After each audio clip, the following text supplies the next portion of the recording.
You know what's kind of, I find desperately sad, shall we say? You know what's kind of, I find desperately sad, shall we say? I can understand the public who've not researched this and not had access to any of this information, not doing anything about it.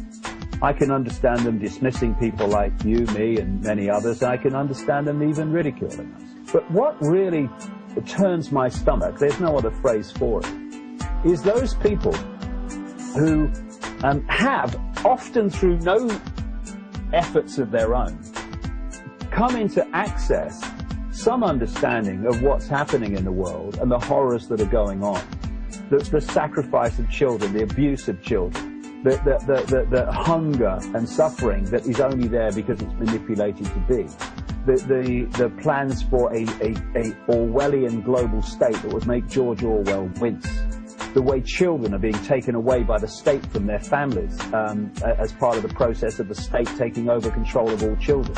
All these things, manipulated wars, the mass slaughter in Iraq and Afghanistan, etc. All these things are going on. These people have some awareness, at least, in what passes for their minds, that this is being coldly calculated and manipulated, and their reaction to this is not to do anything about it, because they overwhelmingly haven't got the guts to do that.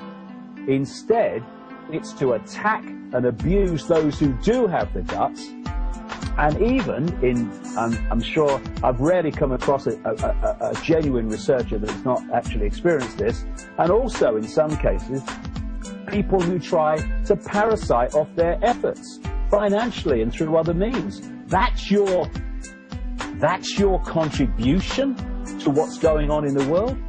I mean, compared with the mass of the public who don't know, therefore do nothing because they don't know, they're not aware of what's going on, that is so much more extreme than that.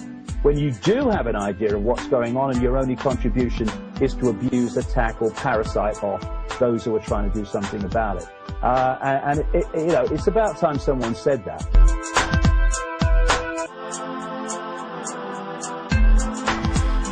Hey, Graceful right out front.